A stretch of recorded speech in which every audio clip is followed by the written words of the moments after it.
And now we're going to do Transpicuous Views. Yeah, Transpicuous Views. Hi, guys. So what do we want to rant about? I have a couple of topics. That I was going to get in on rant on. And one of the topics is guilt. Guilt. We talk about control mechanisms. And we've discussed religion, we've discussed politics, we've discussed all this kind of stuff. And guilt is one of the biggest control mechanisms that's used. But a lot of people don't associate it so much with politics. They associate it with religion, right? I mean, it doesn't matter if you're a Catholic, because then you're fucking guilty for everything. Or it doesn't matter if you're a Buddhist or a Hindu, because, you're having a terrible time in this life. You must have been a terrible, terrible person in your past life. That's what's going to happen. Guilt.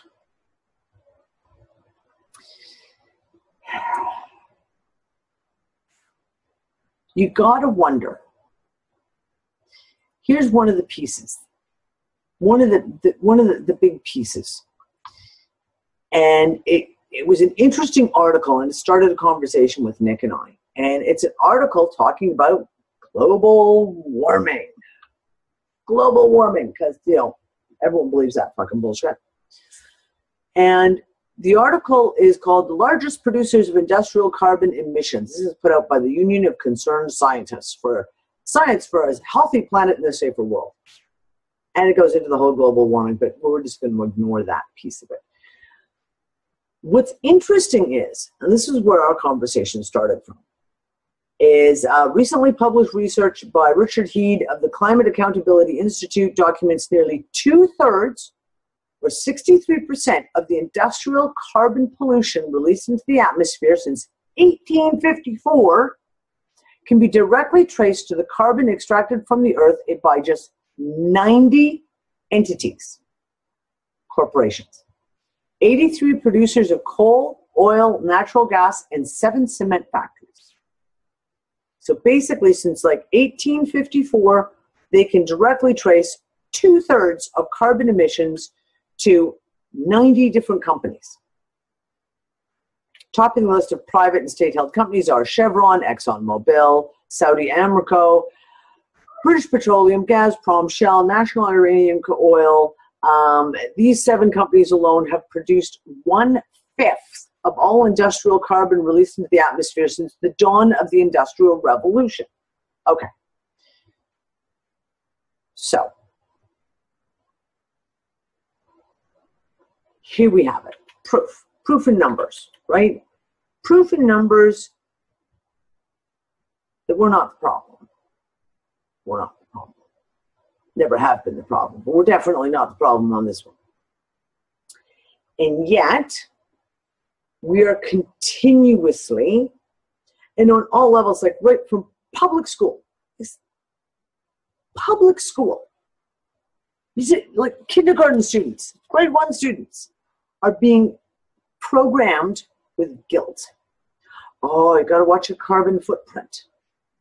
Oh my goodness, we need to look after Mother Earth, and we have to be responsible with our energy, and we've got to do all these things. And there's this guilt that's laid upon people. Now, I want to talk about this guilt because this is really, really fucking interesting.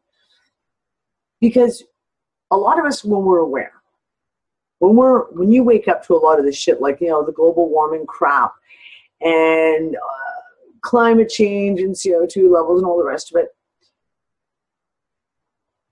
I at least sometimes forget that a lot of people don't have maybe the background knowledge that I have, don't have the background understanding to a lot of this stuff. And it can be really, really confusing. When we were in Australia, my family, we stayed with an absolutely wonderful person. His name was Mark. And we were on what was a permaculture community farm. It was a whole, people owned the land within, it was like a privately held community, and they owned their land, but it was all based on permaculture. It had been set up, I believe, in the 70s. And Mark is one of the most lovely people I've ever met. Heart the size of the universe, and so knowledgeable of so many things. So we're sitting at the pub one night, and I can't even remember how the conversation got started, but we started talking about, something came up about global warming, and he started talking about this, that, and the other, and oh, that was it. Right, him and a group of friends had been gone farther down south in Australia to protest a fracking operation, and he got arrested. And it was all like, big, he's the hero of the town. Woo, he got arrested for, you know, like protesting fracking.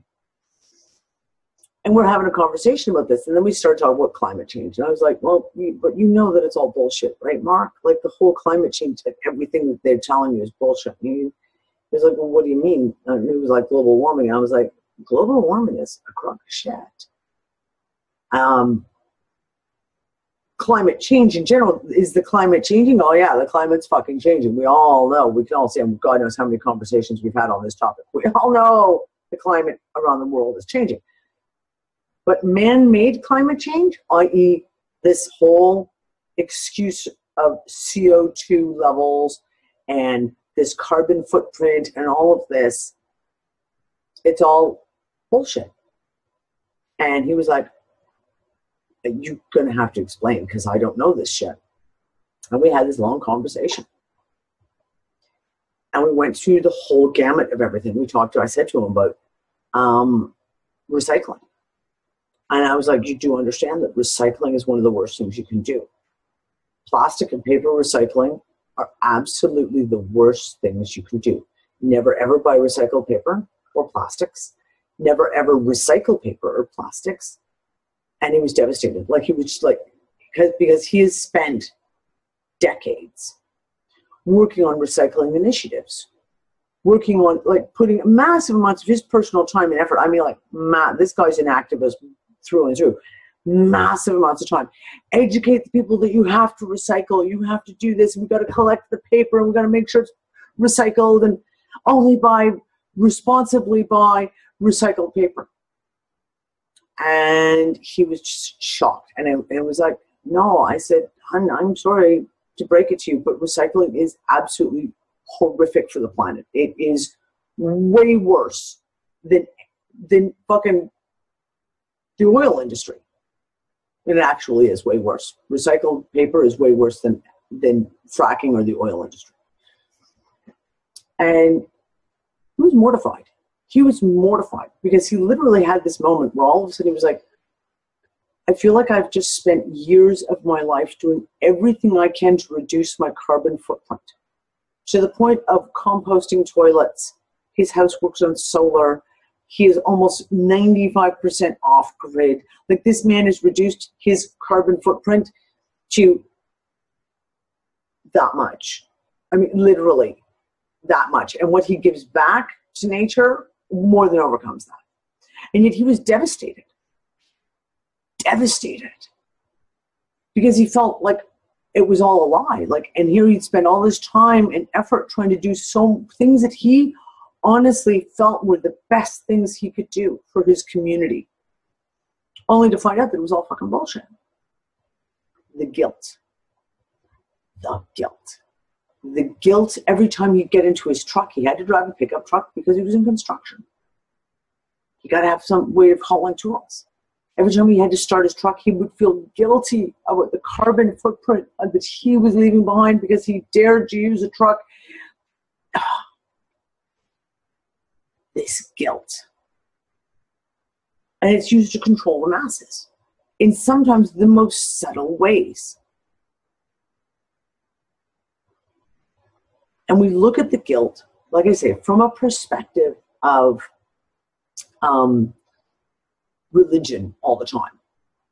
Totally discuss that.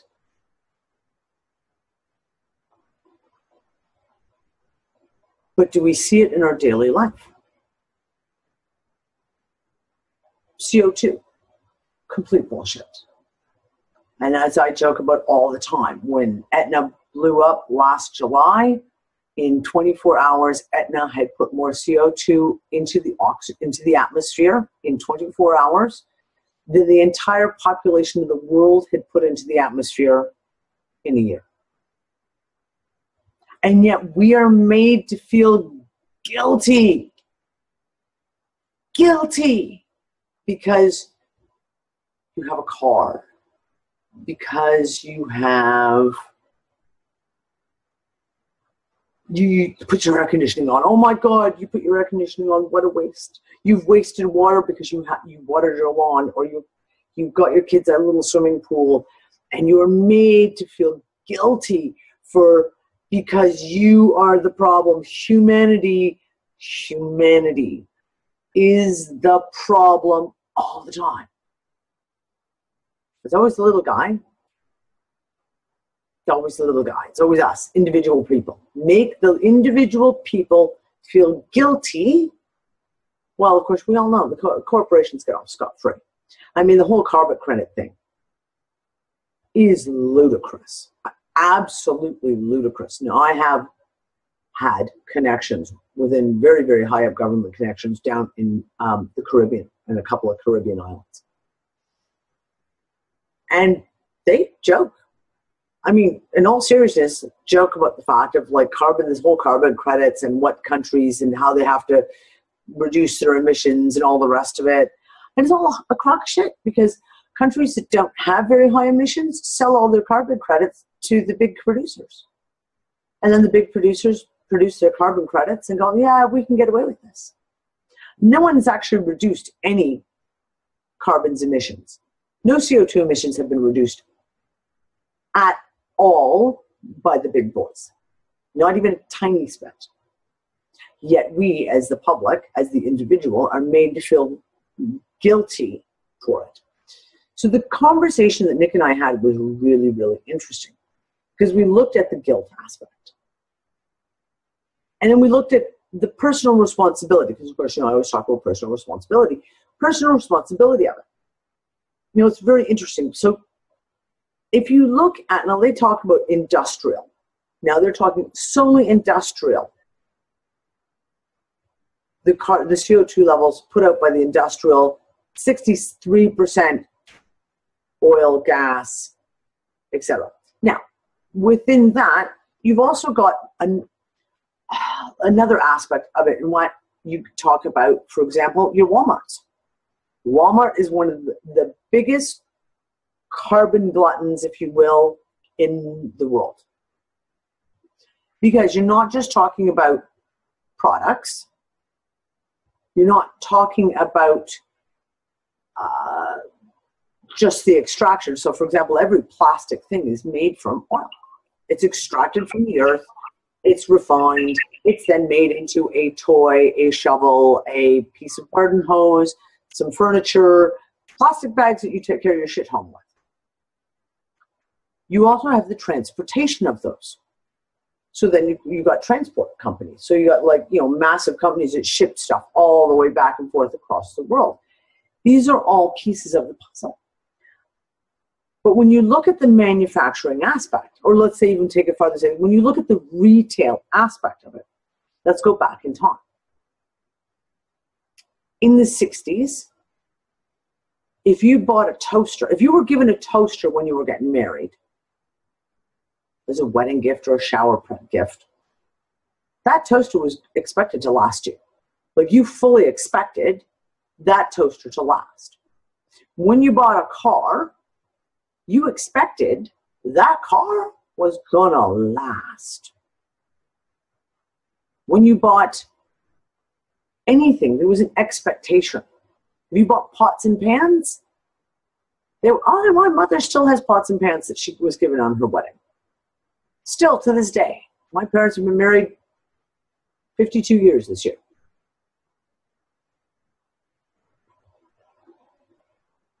But now it's all changed, hasn't it? You can't buy quality anything anymore. As a consumer, and you gotta love that word consumer, which is right there to make you feel guilty because you're a consumer. You are consuming. You are consuming. You don't have a choice anymore. You don't have a choice. When you buy a toaster, you're lucky if the fucking toaster lasts a year. So what happens? If you're lucky, you know enough about electrical, maybe you can take it apart, maybe you can fix it to make it last another year. But for the most part, most people, you buy a toaster and it fucking breaks. And you end up having to throw it out and buy a new toaster. Okay, Clive? Yeah, prime example, washing machines. My mom had the same freaking washing machine for years. I mean, decades. My parents still use the same deep freeze. Still use the same deep freeze that they bought when I was 15 years old. Because you bought it, you spent the money on it, you expected it to last. Barring the house burning down, that thing was going to fucking last. Okay? Computers. Do you know that the average life, not the average life, the life expectancy of a laptop is 2 years. 2 years tops. Okay? So we no longer have a choice but to be consumers. And we make a choice. Do you want your bread toasted? Do you don't want your bread toasted? Yeah, you can get it out the tongs. You can hold it over the gas barbecue, or you can hold it over your stove if you've got a gas stove, or, we can make do without toast. But if you want toast, you end up being a consumer.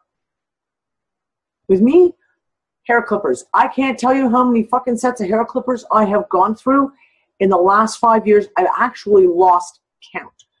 I suspect that if I was to really try, that I have used up at least 6 sets of hair clippers in the last 5 years alone. My grandfather had a set of wall hair clippers that he bought when he came to Canada. That would have been in 54. And I bet, I asked someone in my family, they might even be able to tell me where those clippers are. And I bet you if we found them in somebody's freaking garage, I bet you they still fucking work. Okay? We have been forced to become consumers. But then the guilt is put upon us for being consumers. Oh, you consume too much. Oh, look at it's a capitalist whole thing, and you consume, and the guilt is then passed right back onto us. Whose fault is it that we can't get a computer? Whose fault is it that I can't get a fucking laptop that lasts me longer than 15 months? Okay, it's partially my fault. I'll take that example. Whose fault is it that I can't get a pair of hair clippers that will last? Whose fault is it that the moment you buy anything, it's the big joke of like the day after the warranty expires is the day the thing blows up? Is it us? No, it's the manufacturers. And we know they've deliberately made shit cheaper and cheaper and cheaper and cheaper and cheaper so that you are forced to buy a new one. Instead of keeping customers by making really, really good products, they now keep customers by making really, really shit products and expecting you'll be so desperate you'll come back for another piece of toast. And you're made to feel guilty. All of us. We're all made to feel guilty. I got into a huge argument when my son Logan was just a baby. I got into a huge argument because we were living in Toronto at the time, and we had blue bins, which was where you had to put your plastics, your paper, your glass, your recyclables.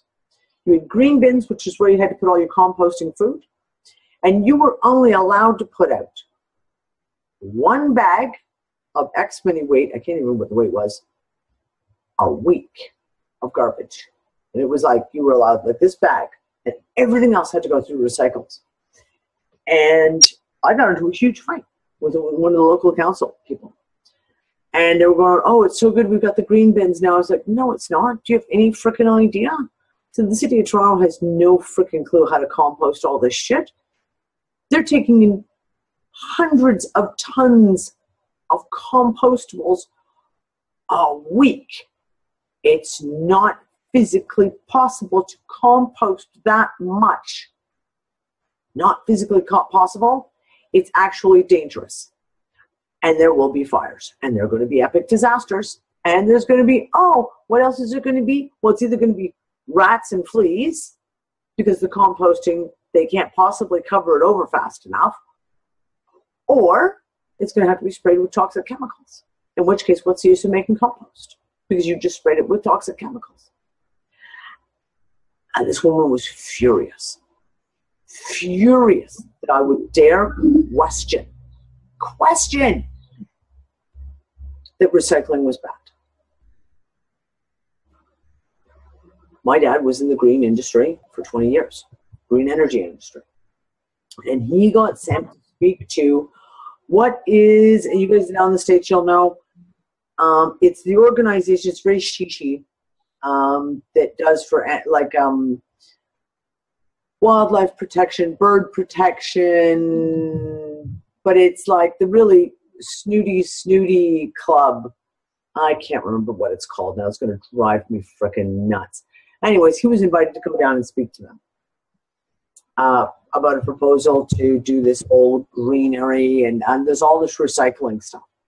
No, not Greenpeace or WWF. This is like a really shishi thing. Like it's like you got to be World Wildlife Fund. Thank you, World Wildlife Fund. It's where all the snooty people go and put, you know, they go and they spend $500 a plate for a special dinner and all the rest of it. And my dad said they wanted my dad to come in and speak about recycling. He was like, you're not going to like what I have to say. And they were like, no. Like, we want you to bring us the facts, bring us all the rest of it. He was like, they're not going to like what I have to say. And by the time my dad had finished speaking, they wanted a hung, drawn quartering, because he punched holes in everything. Every single thing that they tried to bring up about how good recycling was, my dad was like, no, it's not. No, it's not. And he had all the charts and the historical graphs, and he had all the proof behind him. And they didn't want to hear it because they wanted the guilt. It was like they thrived on this. We feel so guilty, so we're going to alleviate our guilt by donating this money, et cetera, et cetera, et cetera. And then make everyone look how shishi we are, because, you know, we donate all this money to such good causes, like, you know, recycling bullshit. Yeah, WWF. Yeah, the World Wildlife Foundation is run by Prince Philip. Exactly, he's one of the biggest ones. Well, that's it. Joy, guilt. Is it something they feed off of? I think so. Is it an energetic thing that they can just harvest? The guilt, or is it more of a control? If you make people feel guilty, then you can always make people feel guilty. Hold on, we've got someone who's on. Chris, can you do me a favor and mute, please, hon? We're getting the feedback off your mic. And John, it might be off for you too, I'm not sure.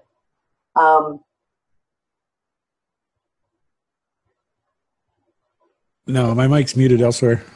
Oh, okay. So, guilt. Guilt is such a control mechanism. Yeah, they make you feel guilty. You tend to agree with paying taxes, right? They got to pay. You got to make you feel guilty about that. You got to pay your taxes. It doesn't matter if the taxes are completely illegal, but you got to pay taxes, because who else is going to pay for the education system, which completely sucks, or the infrastructure like roads, which completely suck. And Clive will know what I'm talking about because he lives in Malta, so he understands roads completely fucking suck. Healthcare, which completely sucks, right? But you got to feel guilty for it. You got to feel guilty. You got to pay for all this stuff. So one of the things I want, besides the guilt aspect of it, right?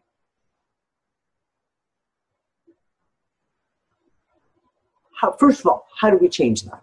How do we change it? How do we get beyond the guilt? How do we stop being consumers? My whole joke is I buy everything secondhand. That way they lose. So even if the toaster breaks down, I'm going to buy a secondhand toaster, which the manufacturer's already been paid for once. I ain't giving them my money again. Yeah, you made me crack up laughing. Morocco, everyone can fix shit in Morocco. Same thing here in Malta. They can fix fucking anything here. Because there's still people who are craftsmen. There's still people here who are of the mindset that you fix shit. If a sewing machine breaks down, you take it to somebody and they fix it. If your blender breaks down, you take it to somebody and they fix it. So I'm fortunate enough that I can live in a place that where you can still get shit, get shit fixed.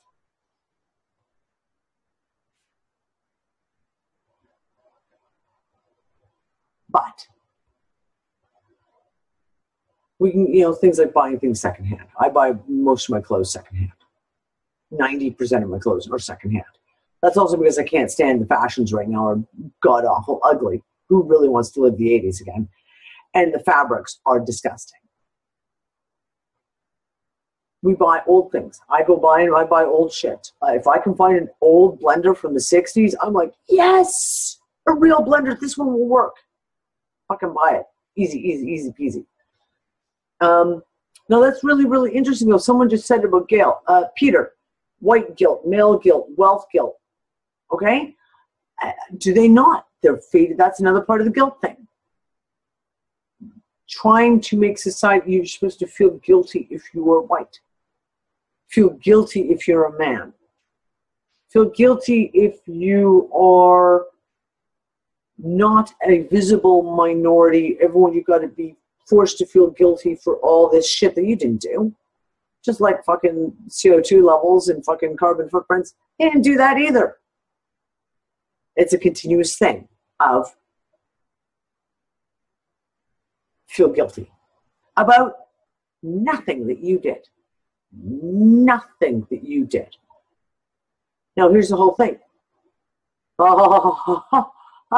Oh, David, don't fucking get me started on that one. You don't even want me going there because I will probably lose my shit again.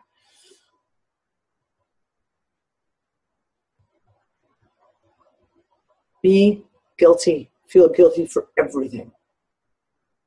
Feel guilty for slavery. Feel guilty for, in Germany, they are taught guilt from public school. They are taught guilt about the Holocaust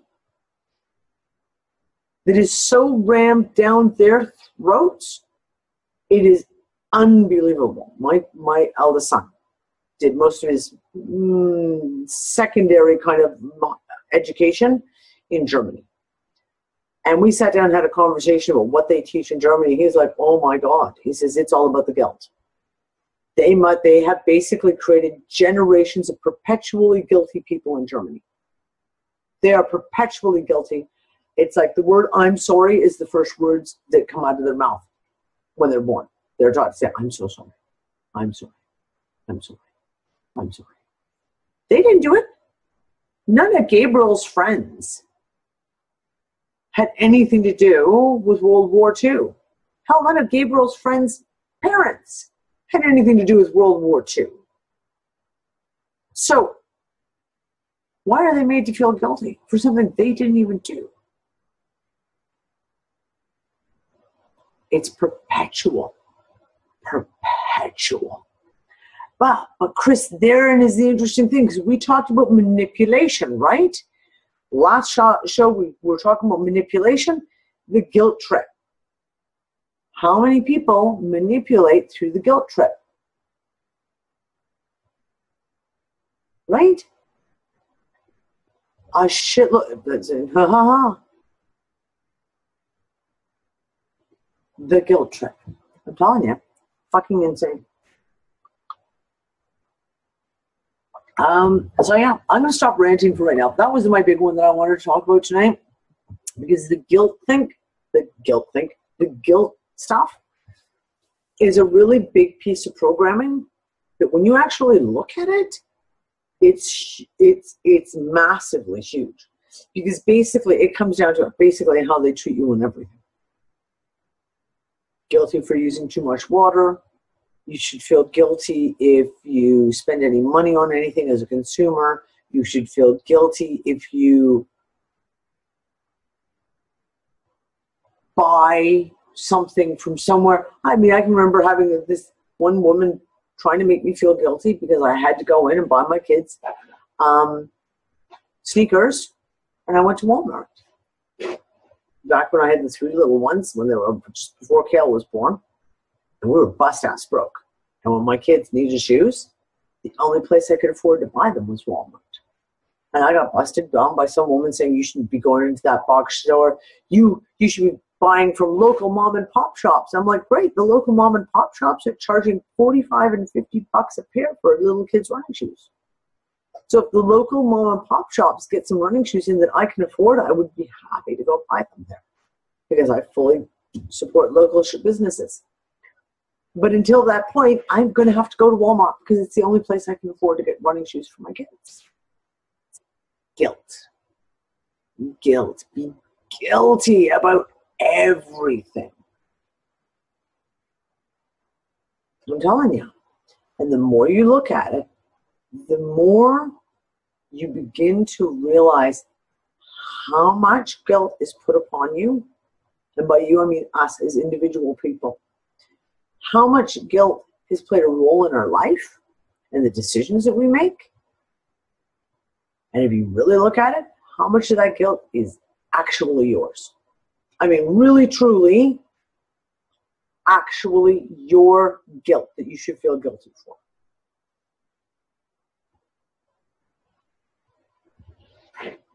Well, yeah, okay, Charlie, exactly. They poison our kids and make us feel guilty as if we're bad parents. If you're an unvaccinating parent, you're made to feel guilty because you refuse to poison your children. How asinine is that?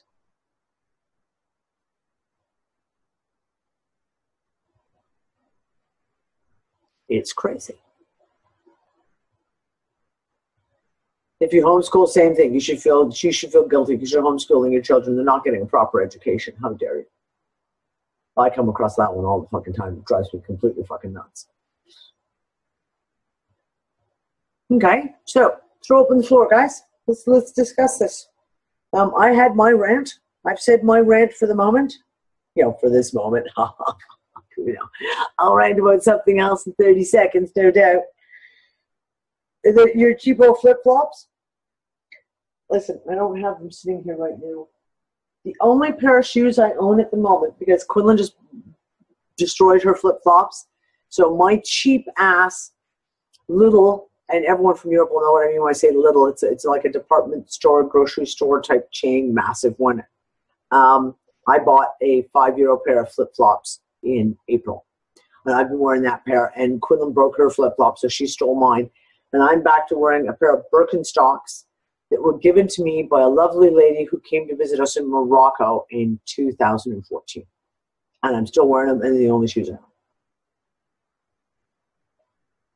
So, and it's funny, but you know what? Every time I look at shoes, I look at new shoes, and I feel guilty. Like, oh, I shouldn't buy new shoes.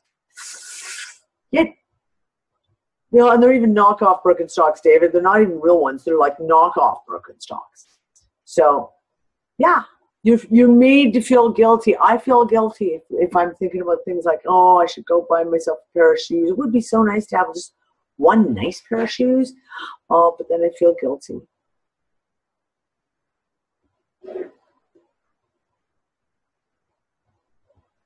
Yeah. Yeah, I feel guilty for smoking, feel guilty for, God forbid, yeah.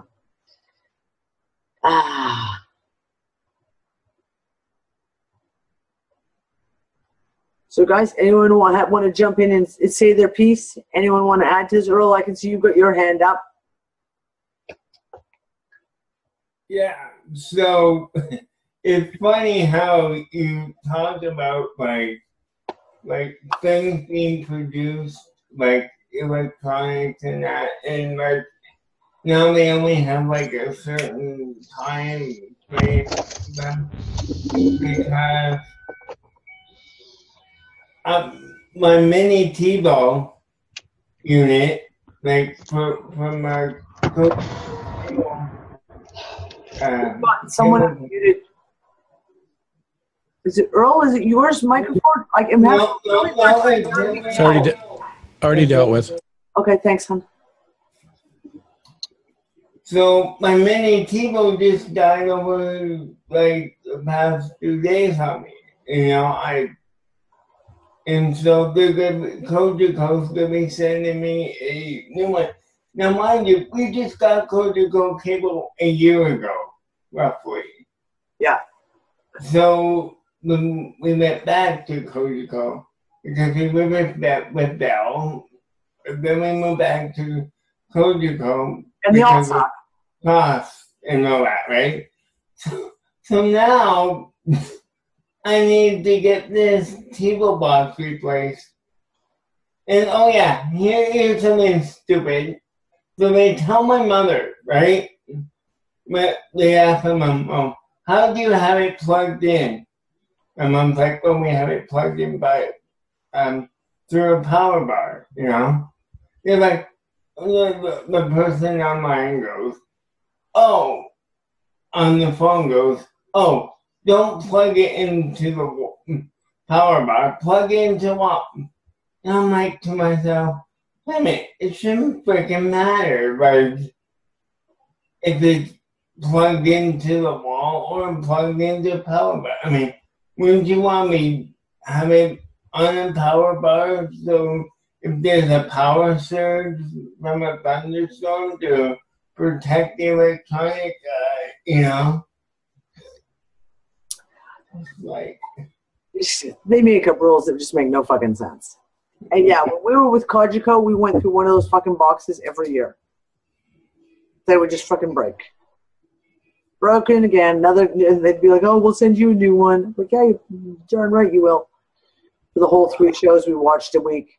Like for me with computer, I swear, every 3 to 4 years, my computer will all suddenly go, "Sorry, can't work for you, Charlie. Try the next one." Yep. Like, to me, a personal computer should last someone. Now, I know chips get faster and all this stuff, but a personal computer for a person, I figure, should last between 10 to 5 years around. You know, to me, that seems like a reasonable lifespan for a personal computer. You know, taking into cost and all that. You know. Oh well, like I said, laptops. I mean, I was going through a laptop a year. I mean, I'm hard on laptops. Everyone knows. John's probably snickering up his sleeve right now. I'm really, really fucking hard on computers because I do too much with them. Right, same with me. Like I got my computer on almost, 8 hours a day when I'm on because that's what I do. I'm online, chat with people, like I'll have look at video on YouTube and stuff, and checking. Well, sometimes I forget I have email. But yeah, so. Oh, I was gonna also say something about North Korea, but since I'm here, like, okay, out of the way, so I don't have to come back later. To me, I always get this weird feeling North Korea, and this is a joke, but for me, I always feel like that's being shot somewhere in a Hollywood kind of set, where it just feels like Hong Kong is this imaginary place with this crazy ass leader, and I mean, not Hong Kong, I mean, North Korea, and it's like this imaginary little place that it's all weird to me. It's like Well, you mean the crazy ass leader who was educated in the finest schools of Switzerland under the yeah, yeah. We believe that. Oh, we know the U.S. Owns that, right? Like, yeah, exactly. And okay, so interesting. Okay, because Clive, you said about recycling. Now, recycling happens to be one of my things because I found a lot of people in the white community and the aware community don't get it. They really honestly do think that recycling is the way to go and it's a really, really good thing, et cetera, et cetera. And it is so not. But yeah, Clive just said about the fact of guilt over it. You've got to wash out your cans and then they take them away and they send them away and they make money off of it, right? You do all the work and then you get in trouble, God forbid, if a can actually ends up in your garbage. I mean, especially in Toronto. In Toronto, they will actually search, if they will, if they can search your garbage. And if they find like recyclables in your garbage, they can come after you and actually give you fines, which means they're actually going through your garbage, which is kind of like, I'm not joking when I say that oil drilling and fracking is actually better for the planet than paper recycling. And people don't get that. A lot of people don't get that. Paper recycling is one of the most toxic things we do to the planet next to nuclear waste. The sluice ponds from oil refineries can be cleaned. We have the technology to actually clean that stuff. The sluice ponds from paper recycling are uncleanable. We do not have the technology to clean it. And we are miles away from ever having the technology from cleaning it. So that's one of my big things I say to people. Don't ever buy a piece of recycled paper. Do not ever recycle your paper. Don't feed into that whole thing. Not only that, buying recycled paper, what they do to recycle the paper is so fucking toxic, you don't even want to touch recycled paper. And I mean it quite literally. You don't even want to fucking touch that paper. That's how toxic that paper is.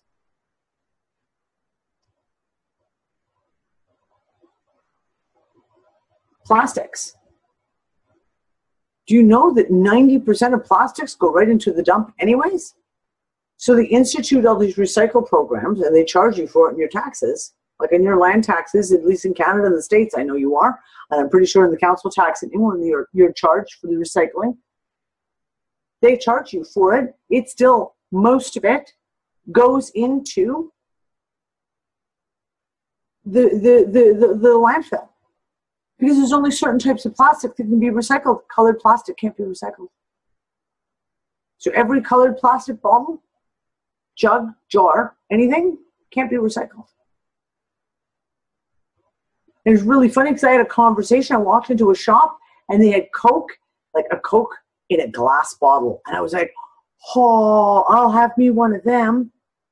Cold in the fridge. It was like frosty. And I was like, and the guy was like, okay, that'll be, and they're small, like with those Coke bottles, they're like maybe 300 mil, right? I mean, they're not a very big bottle.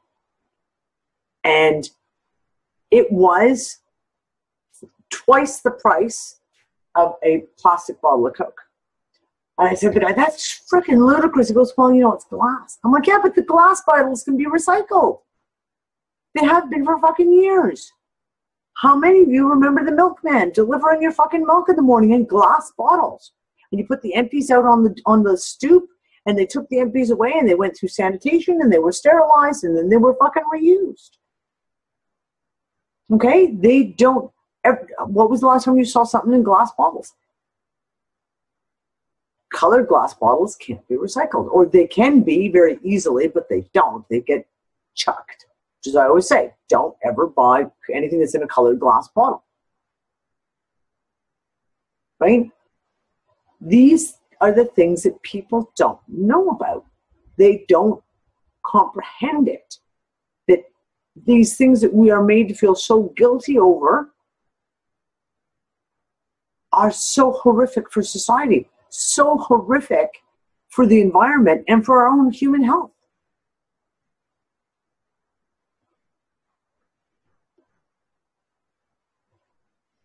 Oh, well, I know, Clive, and I've seen the glass water bottles, but again, they're a lot more expensive, aren't they?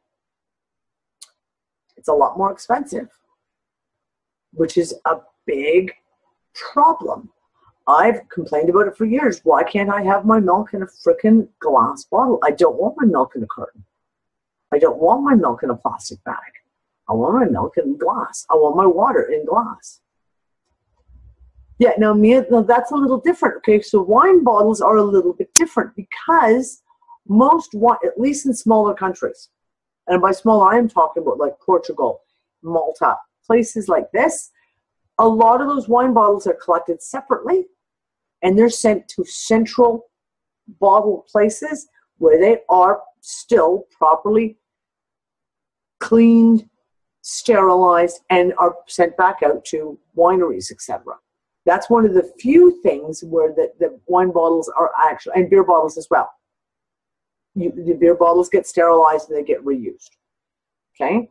But I'm talking about the glass things, like glass jars that you buy. Your peanut butter's in a glass jar, your jam's in a glass jar. If it's in a colored glass jar, it can't even be recycled. They won't even recycle it. They just go, they throw it into the landfill. I remember, I'm quite old now, so I remember milk when they used to come round with the horse and cart and with a big urn and a ladle. And you used to go out with your cup or whatever you contained your milk in, and they used to fill it up. Pitcher, and they'd fill it up. Yep. It was great milk. Yep. Well, yeah, went back before it was pasteurized and it was like fresh that morning. Yeah, exactly. This is one of those things, like if we talk about the things that we know, we talk about community and we talk about the things that we can encourage. I mean, one of the things that we have to offer is knowledge. And we all know it's an uphill battle. Every time you try and share any kind of information that goes beyond the programming, it's a tough slog uphill. But it is still stuff that people need to know about.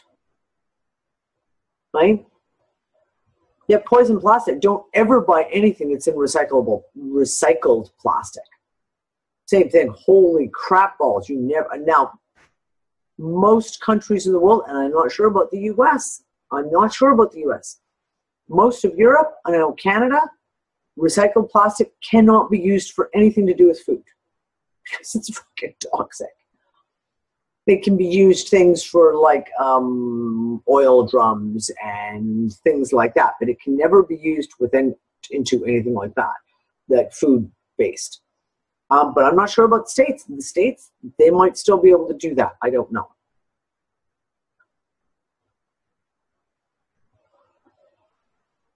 Yeah, Elena, this is it. There are great programs, right? The crushed glass. Do you know that crushed glass is actually worth its weight? Like, seriously, because there's a massive amount of markets that use crushed glass. Massive, not just building materials, but they use it in industry in a lot of shit. So if you actually set it up, now, for example, I'll give you an example. I talked about this, I've talked about it a couple of times, but one of the systems that my dad was working for is, and I always say it wrong, pyrolysis waste system. They call them waste to energy systems. Now, these systems have been around since the 70s. This isn't new technology by any means. But basically, you can picture a ginormous, the one that my dad was working with, the company who's based out of California and Texas, actually, have never sold a single one of their systems to the United States, though. Everything they sell is outside of the States. It's like a factory. And they put up this factory, and like basically freaking conveyor belt. And you load it all on. And there's magnets that pull all the metal out. And there's a process that separates out the plastics and the paper and the glass. And the glass is taken away and it's crushed and resold, which is, like I said, it's a major money industry right there. What you make off of the crushed glass more than supports your operation. The metals are basically crushed and shredded and sold. Again, perfect money maker. And the papers and the plastics are baked. And they do it, it's a very special way of doing it. It's under an extreme high temperature, and they basically call them cookers. And what comes out at the end is char. All it is char. And that char is super, super valuable. You can use it, again, through industry all over the place. It is something that you can sell to industries all over. The char is so valuable. The system that my dad was working with is a self-looping system. Basically, the only power it takes is just hit the start button the very first time you start it. Once you do that, it produces its own energy and actually produces more energy than it can use, and is sold out into the grid system. So these systems, while they're expensive to put in, like you're talking like tens of millions of dollars to put one of these systems in, once it's in, it's a self-producing, self-sustaining system that gives you money back because of it self-powers itself. You can sell energy into the grid, but then you have all the waste that comes off of it, and every single piece of the waste is actually highly valuable in industry. Not a single state, province, or municipality in the States will allow these to be run in Canada or the US. Sorry, there's a very small one running in Orange County, just outside of LA. There's a very small one running in Orange County.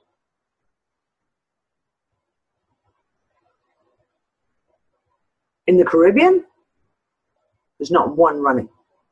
Even though my dad has been down there, he's been keynote speaker, he has been asked and over and over and over and over again to come in.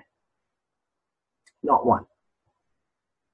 Because they don't make money for the people who want to make the money. I.e., my dad was told by the city of Mississauga and the city of Toronto that if you want to deal with anything with waste management, you got to go talk to that little Italian family right over there.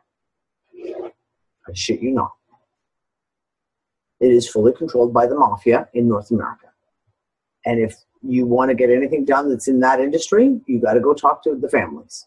Otherwise, you can't do anything. So we have the technology. We absolutely have all the technology to be able to deal with the waste, the paper, etc. Someone posted an amazing article in the Unfuckers, and it's funny because I'd seen it the day before, about, it was down in Central America, one of the big fruit processing companies, someone like Dole, and it wasn't Dole, but it was one of the big ones that, does pineapples and all this kind of shit, and orange juice. They were doing an experiment, and they took all the orange skins from making their orange juice, and they spread it over a chunk of land that had been clear cut. It had been clear cut forest, clear cut, and they used it as a dump, and they freaking dumped all this orange, and they left it. And they wanted to see what would happen. Now, a competitor in the fruit market took them to court and saying, oh my God, you've created an environmental disaster, et cetera, et cetera, et cetera. Except that 16 years later, they've gone back. And where that giant dump of orange peels was, there is the most gorgeous, lush forest. Incredible. It is lush. It is healthy beyond what anyone could have possibly imagined would happen. All they did was take it and just throw the orange peels out in the clear cut. That was it. And it got stopped by a competitor who didn't want to see them doing this and wanted to fuck them over. So, it's how business is done. It's how business is done. Disgusting. Now, going back to the pyrolysis machines, there are people working on small units, like household size units or community size units, that are, now I haven't looked into this in a couple of years, but these units, while they might be expensive in the front, like building it up or paying for it up front, we can imagine if we have a community and you've got a waste disposal system that takes care of all of your waste. Every last scrap, up to including tires. Now, anyone who lives near Mississauga or anyone where there's a big pile of tires knows how fucking dangerous it is when you have old tires. The Mississauga tire fire burned out of control for 25 years. Anyone from Mississauga? When I left Canada, it was still burning. It had been about 25 years that fire burned for, and it's out of control.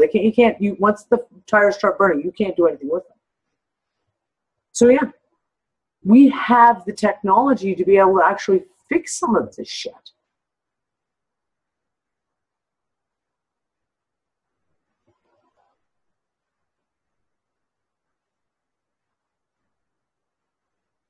Oh yeah, yeah. Let's just say property values in the neighborhood went down real fast. Really, really fast. Guys, I'm sure you're going to have to bear with me for a second. I was stupid and had a cup of tea before we went live, and I really got to go pee, like horrifically bad. So stop it, Peter. You're not funny. I'll be right back. You guys chat amongst yourselves for a second. I'll be right back.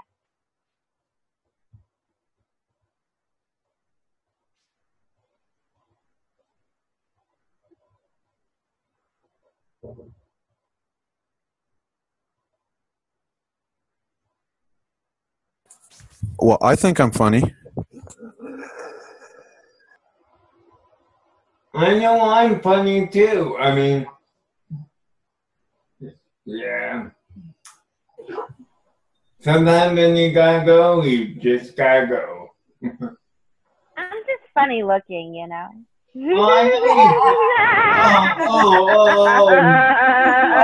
Jane. Now. Hi, Just need to get out of your car, Jane, that's all.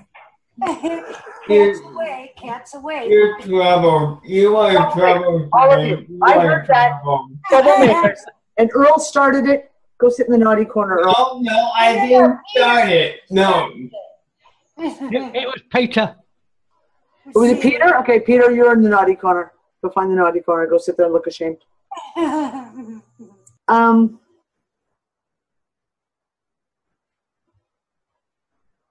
Oh, yeah.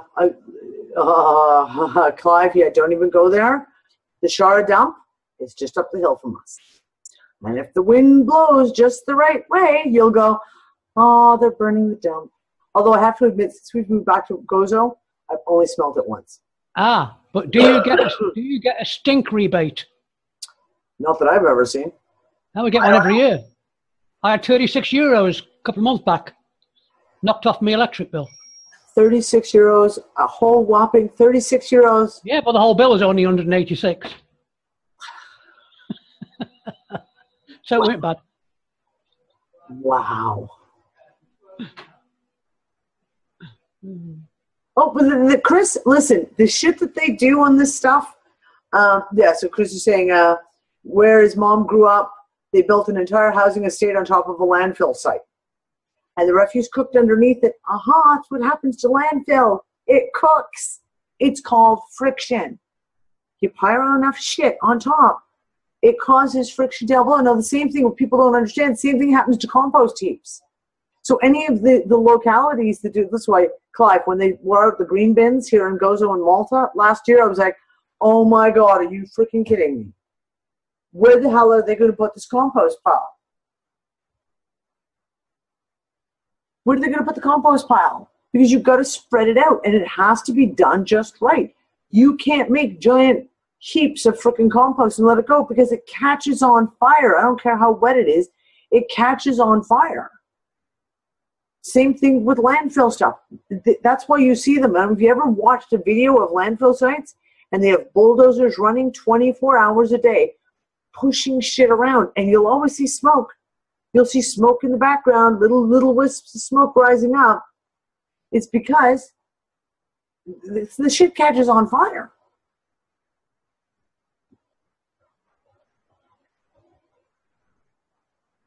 Crazy shit, dudes. I'm telling you.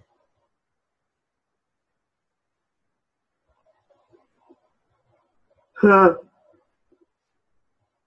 Yeah, well, yeah, and it produces methane. If you have compost heaps, it's going to be full of rats.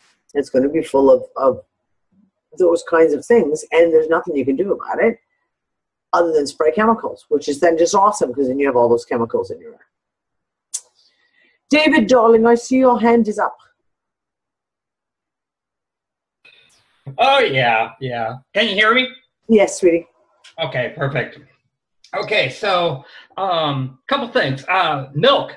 Up in Denver, I know there is a company that is doing milk in glass jars, and they go and deliver it to houses and pick up the jars. So go look in if you're interested in that. I can't say if it's going to be raw milk or if it's going to be pasteurized or anything like that, but go look.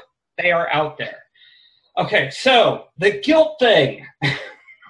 I wanted to go down this track. I've been looking at this stuff for a long time.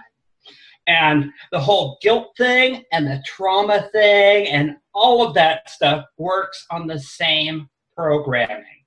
The controllers or them or whoever, the best that I've been able to find out is that they can only take the most rudimentary aspects of the construct, and that's the only things that they can co-opt. They can't go on to the higher levels. So the best thing I've been able to find is to redefine something like guilt. Mm-hmm. Here's a program or a story or a narrative that they've handed out and people have bought into it. All well and good. That's going to be important because you have to say yes to the experience that you're having at any time. If you don't get that piece, you're going to be living externally from the experience that you're having. So that piece is important. So you have to say yes to the experience that you're having here and now. Okay? Now, to start you don't just pop out of something like guilt or something like that. You have to evolve or move forward out of it, out of the field or the narrative that they've handed out. So the best thing I've been able to find that guilt works is simply as an indicator that something's wrong. Mm-hmm. Something's out of accord. And if you leave it at that, it works great, because then you start looking at how do you evolve out of that. If you put it in that context, it works fine. Okay? And you get out of that field, and all of a sudden, no more guilt. It doesn't exist. So basically, go ahead, I'm sorry. Yeah, so basically, it's taking responsibility for ourselves and starting to rewrite our own narrative. Yeah. Okay, I'll give you a really good example. Okay, Buddhism with suffering, it's the same damn thing. Okay, now here's the catch-22. On the one hand, in the world that we live in this moment, to say that suffering doesn't exist is dumb. It exists, and it's very real for just about everyone to one degree or another. Some people are in abject suffering, and my heart goes out to them for that. What the Buddhists have done is they've put a little bit of programming that says that suffering is human nature. It is part of your being. And that's the loop back program that keeps you in suffering forever and ever and ever and keeps you from evolving. If you look at it as well, suffering is simply a temporary state. It is an experience that you're having at this moment, and it's not going to be there forever and ever. You start to evolve out of it immediately. And even if that means well, doctor, my foot hurts, and the doctor comes back and says, well, stop hitting your foot with a hammer. It's on the one hand, it's brilliant, and my hat is off to these beings for doing the co-opting job that they've had, because it's, on the one hand, it's brilliant, but it's horrific in its application. Mm-hmm. And that's the point where we're at. Well, it's really interesting because you brought up Buddhism, and that's one of those things is there's this whole, especially started kind of like in the late 60s with the hippie movement, that, you know, the Beatles, and they had their guru, and this movement away from Western religions towards Eastern religions and philosophies. And there's a lot of people who don't get, like, it's like, I clearly see the problems with Christianity and Judaism and Islam. But, you know, I'm a Buddhist. I've decided to become, I don't know, Hare Krishna, Hindu, whatever. And they don't see that this is just the same amount of, they've got just the same amount of programming and the same kinds of programs. And it was the same thing. When I lived in Thailand, I used to have conversations. There was a Wat very close to where I lived at one point. And there was a couple of the monks there who had done a lot of stuff down through the States and Canada and Europe. So they actually spoke really, really good English. And I would sit, and it was a beautiful Wat. The grounds were very, very lovely. It was very peaceful. It was a wonderful place to just go sit and relax. And I'd have these conversations. And things would come up, and you'd get these kind of comments like, oh, well, you know, if something happened, well, they must have had a bad life. They must have done something in a previous life that was really, really bad. That someone was born blind. Mm-hmm. Well, they must have done something terrible in their previous life. Like maybe they were greedy, or, you know, if they were born crippled, or you see people who got, you know, really, really bad deformities in the poor population. And it would be the same thing. Oh, well, their suffering is for their transgressions from their previous life cycles. They've obviously learned this. And I can remember even at the time, I actually considered myself to be a Buddhist. I was a Buddhist pagan. That's what it actually said on my military records, if you want to know what. I was a Buddhist pagan. Nice. Really confused the fuck out of the recruiting officers.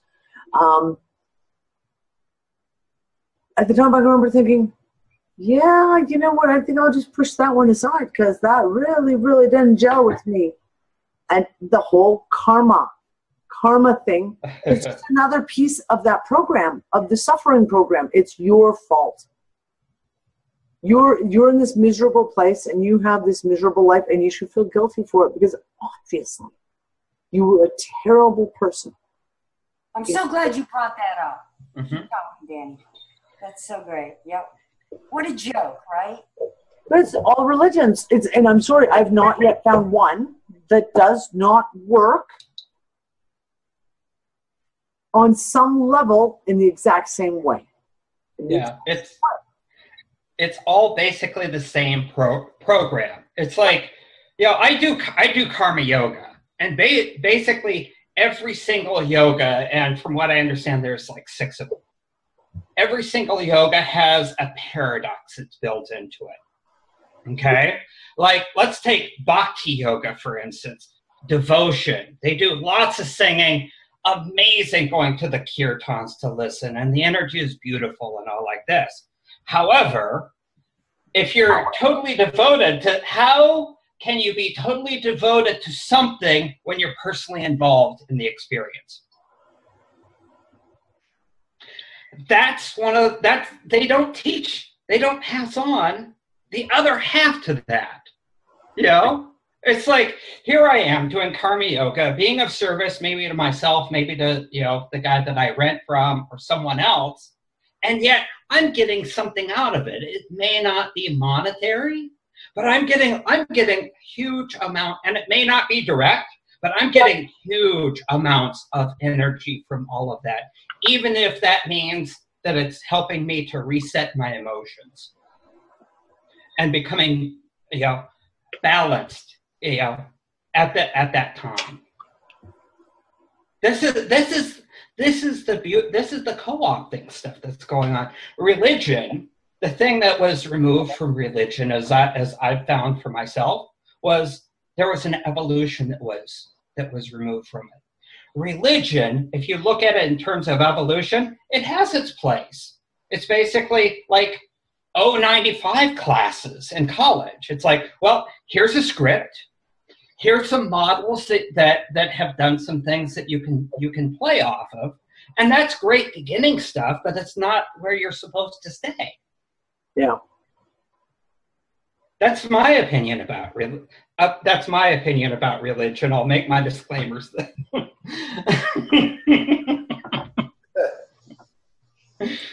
Well, this is the thing. You the programming. And the more you get rid of the extraneous pieces, the fine details, and look at the greater picture of it, everything we look at, we can start to see the programming embedded in it. Mm-hmm. From politics, from religion, from philosophy, from education, from medicine. It doesn't matter. It doesn't matter where you look. You start pulling it apart, you begin to see the programs that run, and you can start to see where this program is exactly the same as that one there. It's just got a different storyline. The narrative is different. How it is regurgitated is different, but the end result is still the exact same piece of programming. Exactly. Whether, like I said, when we're pardon me, it doesn't matter if you're talking about Islam, Judaism, Christianity, Hinduism, Buddhism, Piccanism. You break away all the details, and you find that it's the exact same pieces of programming. The details might differ. The deity has got a different name, or you worship on a different day, or, you know. But when you break it down, it's all so fucking the same. Mm-hmm. Yeah, but Mia, sometimes the wailing was okay. It depended on who you had who was singing the prayer call when we were in Morocco. The guys are talking about church bells and that. Clive and I are in Catholic countries, and Mia as well, and a bunch of us are, where it's like church bells are ringing. We still tell the time here in Malta and Gozo. They still tell the time by the church bells. The church bells ring out the quarter hours. So I can be anywhere in Malta and Gozo, and I can tell you exactly what time it is. I just have to listen out for the church bells, and I can go, oh, it's 1:15. Okay. So, yeah. But again, what's the difference between the call to prayer in the Islamic countries versus the church bells here? Same fucking thing. Mm-hmm. Yeah. Yep. Yeah. I mean, they did the same thing with you know, the whole karma, you know. Karma, in the way it's supposed to work, it's just a mechanism, a system to help rebalance. And what they did was they turned it around and made it into a system of retribution. Yeah. But isn't that what every system has been turned around to be? Yep. The system of retribution. Yeah, it basically keeps you in that loop at that same level. There's no evolution in there. Yep. Chasing one's tail. There's no self-responsibility, and there's no evolution. As in, there's no lesson learned that you come out from it. Right? And like you said, if you want to call religion is 101 college course that everyone has to take the fucking college course, regardless if you're taking physics or math or English lit. You all have to take college course 101. There's your religion. Right there. But we should be able to evolve from it. It should be the basis point. Exactly. And that evolution comes out of the experiences and our impetus to step out and say yes to life. Yep. Hey, Danny. I just want to say one thing. Hi. I know you got to go to bed, girl. It's getting late. Whatever. It is what it is.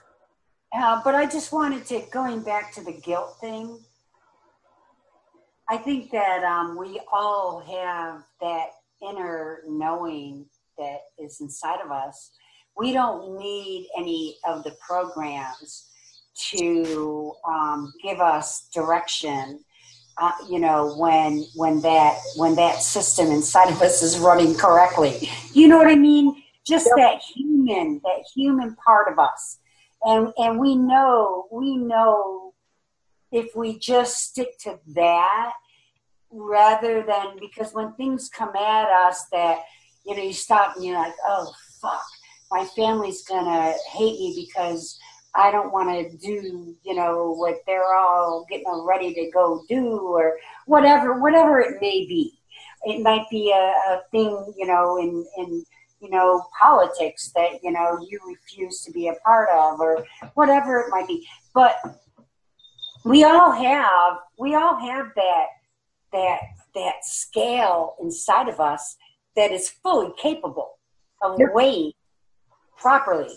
And if we kind of stick to that, and if what we're struggling with on the outside, it doesn't fit in there properly, and it doesn't, you know what I mean? Then shick 'em aside, pass it on by, let it go. Because if we learn to just go by internally what, gives us that direction and steers us, usually we'll end up in the right place, making the right choices. But, yeah, exactly. You know what? Someone made a comment that religion does not equate to morality. Right? Morality has nothing to do with religion, i.e. in the fact of you don't hurt people. You don't hurt people because religion told you that. Yeah, it's you a don't code. Hurt people because inside you don't hurt people. Yeah. And this is one of those pieces. It's a when you can learn to listen into yourself, but it takes breaking down the programming. This is the whole thing. We all go through this whole thing. You've got to break through the programming to the point where you can listen to yourself and know that what you're getting from inside is actually from inside. It's from you. It's not from a piece of programming. It's not because that was what you were told when you were 5 years old at Sunday school, or that your grandfather told you, etc. It's just right here. Yep. Knowing that, being able to differentiate, the programming. Yep. And really, it's not hard. Once you see it, it's not that hard. Yeah. To listen. Yeah. Well, because the pieces, like I said, once you start to recognize that the pieces all look the same. Yeah. You realize that the pieces are all the same.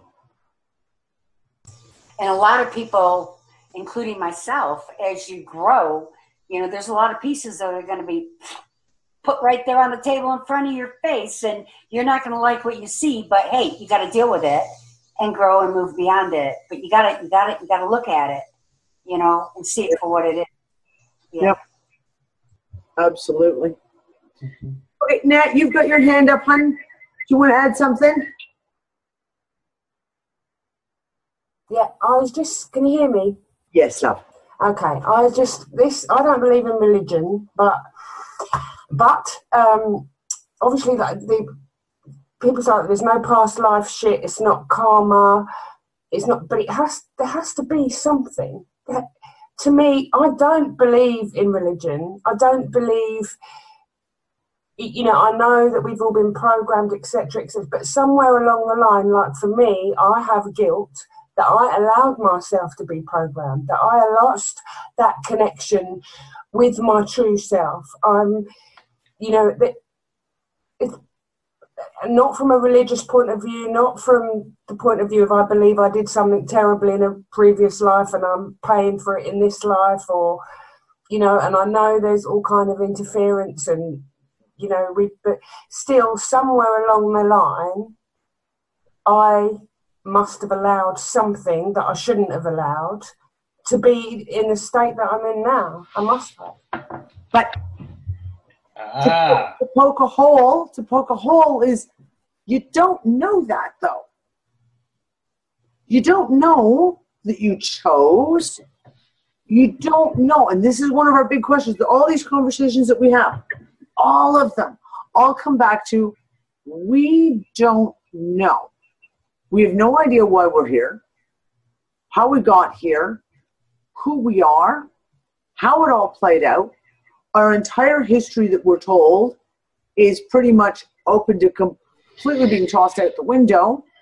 So we don't know that we chose, or we were duped, or like, we really don't know. So when we talk about the guilt, right, it's one of the pieces that we need to let go of, in the fact of, you look at it, I mean, for anything that comes up, we should be able to look at it and go, okay, I feel guilty because I bumped into the next door neighbor and she fucking dropped her eggs and they smashed on the ground, and I feel guilty. Well, yeah, then, you know, guess what? You bumped into the neighbor, you smashed her eggs. It is what it is, right? But I'm talking about in the greater questions that we have about life, the universe, and everything. Do we know what it is? No, we don't. How can we feel guilt over something we don't know?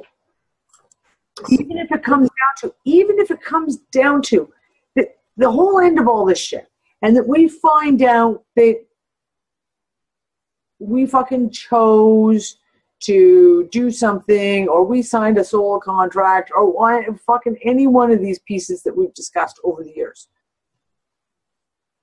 You didn't do it.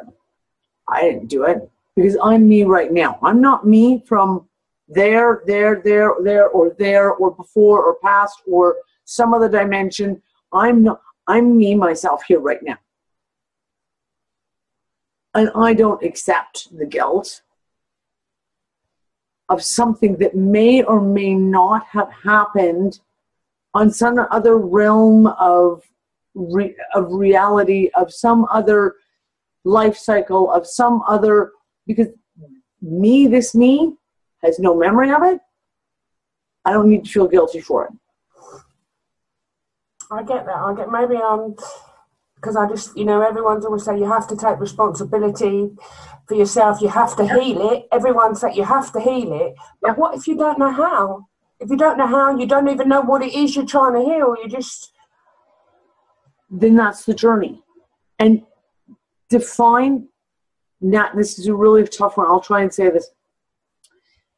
To figure out, again, the programming versus what you actually feel inside. What is being put upon you externally versus what is actually yours to own, that you can own up to. It is a really fucking hard central place to find. And it takes a lot of work. And that's one of the things this is really important. Thank you for bringing this up, Nat. Because when I talk about responsibility, because I know I harp about responsibility all the time, to the point I'm sure everyone thinks I'm a broken record. Our responsibility is to ourselves in this moment, in my opinion. It's to us in this reality. I can't take responsibility for something I don't know. In the same way, I can't take on guilt for something I don't know, or say, for example, didn't know. On a level, my eldest son, fully vaccinated because I didn't know. Do I feel guilty about it? Oh, yeah. And that's my own shit that I have to work through. I still feel guilty for it, even though I know that I didn't know.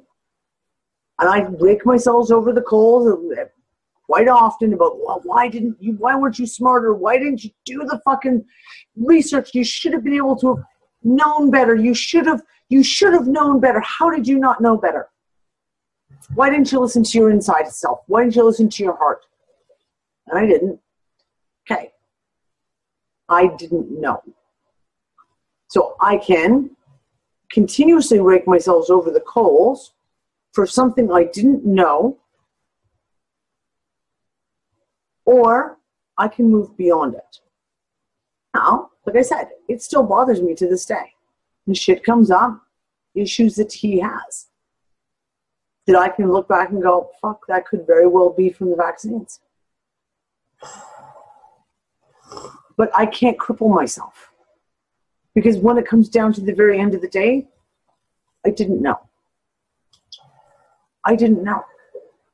And we can go overboard to such an extreme where you can make yourself feel guilty and be miserable about and analyze every single choice you made in your past, everything you did in your life, and you can rake yourselves over the coals from it. Or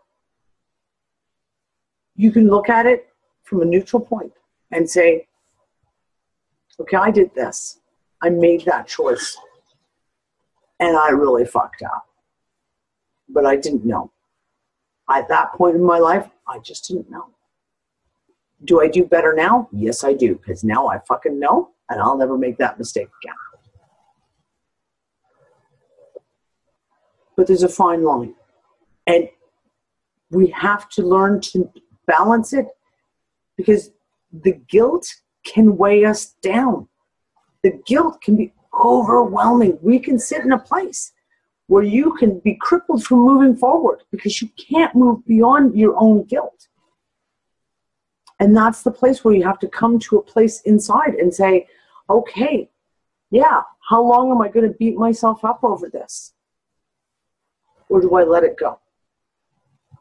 And also look at it and say, am I putting this on myself, or is there something else that's putting this on me? Sometimes the programming is really fucking subtle. And you may not realize it. Okay. Does that help? Did I help it all up? Yeah. I'm sorry, hon. I know it's a shit show. There are days, I get it. I totally fucking get it. It's a fucking shit show. And like I said, we've talked about that there's a subtle piece of programming of that new age programming in there too. Of that whole, I'm just a mirror for you. And so people can treat you shitty. And then they may turn around and make it like you're the problem. Well, I'm just a mirror for you. Right? And these are some of these pieces of programming we have to be able to let go of. If you know in your heart that you're doing the best you can now, right now, not a year ago, not 10 years ago, not 40 years ago, not even 40 days ago. That's right. If you know you're doing the best that you can right now, that's what's important. That's the most important thing, is now. I have always done that, and I've always tried to live in my heart and not harm anyone else, but I haven't, people say what you give out, you get back, but that's so not true. No, that's not true. It's not fucking true. I'm sorry, that is another piece of the fucking programming. What you give out, it comes right back to you. No. Fucking if that was the case, holy shit, I bet you half this place, half of these people in this room, if not all of you, would be living in fucking mansions, would have an easy life, and would have a perfect fucking life. It's not fucking true. It's a piece of the programming to make you feel guilty. That's right, Danny. Okay. Thank you. Oh, baby, you're welcome. Listen, this is one of the tough pieces, and I knew that guilt was going to be one of the ones that I really wanted to talk about today, because it is an insidious piece of fucking programming. It's also used as an excuse right now for a lack of responsibility. So this is the whole PC thing, right? If you address someone the wrong title or the wrong way, or you don't say things just politically correctly enough. Oh, you made me feel guilty, or you're making me feel guilty. No. There's a difference. But the true guilt program that runs through every act, like and I said, I went through it today thinking about tonight. I could not come up with a single aspect of life where the guilt is not one of the major underlying programs. It's used against us to control us. And divide us. And divide us. Absolutely, Jane. And to divide us. Feel guilty. Yep, feel guilty for not giving your kid a vaccine. Feel guilty because you did give your kid a vaccine. Feel guilty because of this. Feel guilty for that, right? Yeah, okay. Thank you. Yeah, excellent. Yesterday's a canceled check. Tomorrow's a promissory note. The only value we have is now, right now, today. And that is one of the reasons why I've been talking about this so much so. We need to start living in the now. Stop looking at all this. I mean, some of us, I am a total research addict. I look at a lot of the past stuff. I love ripping apart history. I love ripping apart shit. That's just the way my brain works. I love going through this shit. But the problem is there's been a real insidious amount of programming that's going on right fucking now. And it's been continuously being pushed. That is the future programming. It is, you have to look, it's whether you're a Christian and Armageddon's coming or the rapture's coming or there's pick one. There's going to be blue kachina with red kachina, and there's going to be tidal waves, or there's going to be, it's all this future programming. Galactic Federation is coming, or we're going to fall down a rabbit hole and find home, or blah, blah, blah, blah, blah. We keep looking to this future thing, this future event somewhere over here. Nibiru is another one. The RV is another one. Fucking, I don't know, Treasury Direct accounts all of a sudden being released to everyone across the world is another one. It's a future thing. Look over there. Look in the future. Don't look at the now. Don't live your life now because, this is going to happen in the future. We need to start living in the now. Fuck the past. And in a lot of ways, fuck the future. Do the now. Stay in the now. Do what you need to do in the now to be happy.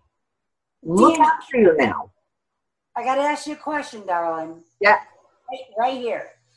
So, in your opinion, what do you do with what we're seeing? Like you say, I'm the same way you are. My brain works the same way. I want to go out and do the research, unfuck shit so I can grasp it and get a better understanding. But what do you do when you know that you're seeing the technology and the shit's happening right before us? What do? You can't just, we're not smart to ignore it, obviously. But what are you going to do? Again, it comes out to what I said the other day.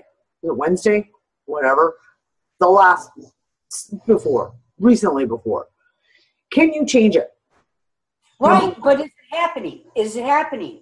I don't know. Can you change it? Well, but even if you can't change it, isn't it smarter to know it's going on so that you might be able to stay one step ahead of whatever the fuck they're doing? Absolutely. Absolutely, right? Yeah, keeping yourself informed of what's going on around you. Yeah. Absolutely. Like I said, I went and pulled up the news sites today and was like, okay, let's just take a look at what, because Nick had read me a headline of something was going on. I was like, you got to. The San Francisco and the U.S. closing down the Russian embassy in San Francisco. I was just like, what the fuck? Okay, I better go look at the news. You go in, you take a look. I get a broad spectrum feel, the whole thing going on. I always look at what's going on. I keep my eye on what's going on. Am I going to worry about it? No. Because if it's something I can't change, there's no use fucking worrying about it. Yeah, I'm talking about the big stuff, though. I'm talking about the big stuff, but that's what I'm talking about. If let's say it this way. we all know about the dangers of those high power electrical towers. And fucking causing brain cancer, and it's causing leukemia and all the rest of it. Yeah. Now you make a choice. If you have a house and it's next to those power lines, then you make a choice. Either sell the house or move. Correct? Right. And you make a choice because you're making an informed choice. If you're talking about Gwen Towers, for example, and 5D, whatever that is, not 5D, 5G. 5G, there we go. Pick a letter, any letter. Okay. Can you escape from it? No, you can't. It's fucking the other side of town. Unless you're off grid. No, it doesn't matter because this stuff. Yeah, unless you're in the middle of Wyoming. Okay, granted. Okay, you can move back to the middle of Wyoming and perhaps get away from it. The fact remains that most people can't. No, we're not doing it. Right. So this is what I'm saying. You can be aware of it. You can make choices in your daily life to try and help deal with whatever fallout could come from that. Exactly. But you know what? You can't change it, so why worry about it? Like no, I don't lose sleep over this stuff. No, exactly. Right. But when it is right there, I think it's very wise to continue educating ourselves and grow. And if we can possibly give some heads up, obviously, to people we care about. Yeah. Like with absolutely. With the Irma thing coming in right now, and we saw what happened to Houston. People woke up and, they were suddenly realized they were in prison camps. They weren't allowed to leave their homes, lots. And that shit is real. But I think it's wise to be on top of the fucking technology they're using and crap they're using. Absolutely. Enhance this stuff so we can hopefully give some heads up. Not that they'll listen, but not that they're gonna fucking listen. Listen, no, and I agree, and that's why I say I don't ignore the shit around me because you know what? The place is a part of my daily life. So I'm not going to ignore it all and just be like, well, that doesn't exist in my reality because I don't consent to it or whatever. It's there. It's there. I'm well aware that it's there. How you choose to deal with it is a personal choice.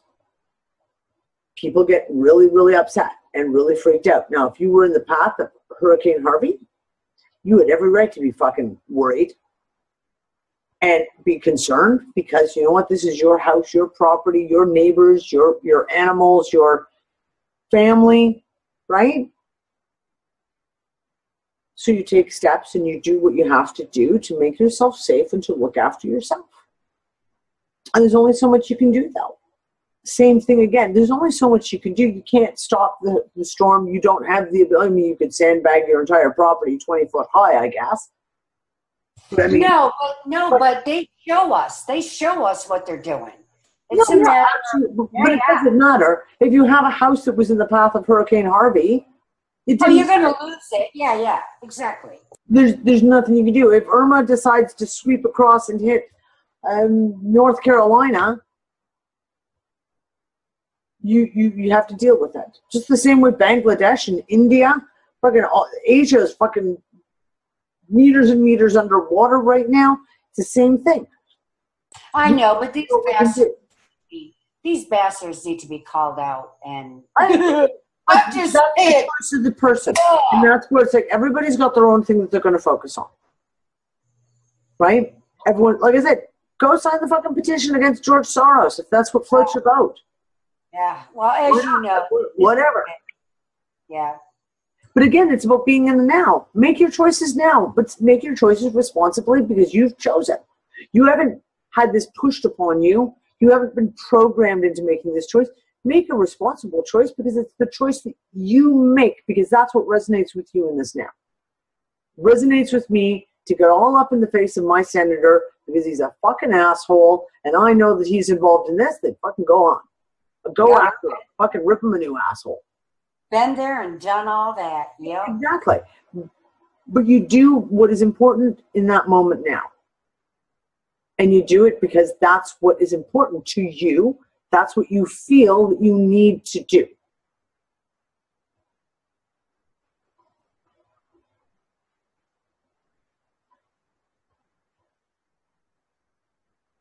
The chat room's like all over the fucking place.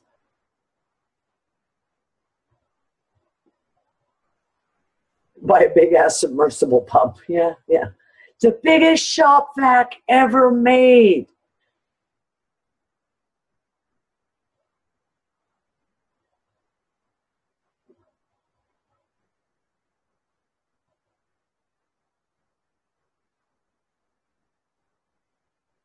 Yeah, guys, all another big piece of the fucking programming. Another great big pieces of the programming. We just work through it and, you know, help each other out because it's what we do. It's what we do. Anyways, darlings, it is 10 after 1. Well, my time. 10 after 1 in the morning for me. Time to close off the show for tonight. It was a really good conversation, guys. Really good conversation. And, yeah, I'll be back on Wednesday. And it may be something new on Wednesday. Like I said to everyone in the chat before we got started tonight, it might be the first episode of the new show. I don't know yet. We're in the middle of planning. We'll see. We're going to see if we can we're going to see if Danny can get her act together enough time to, in 2 days' time, have it ready to go out. We'll see. Anyways, guys, I love you all. And we will talk to you all on Wednesday. Regardless. Bye, guys.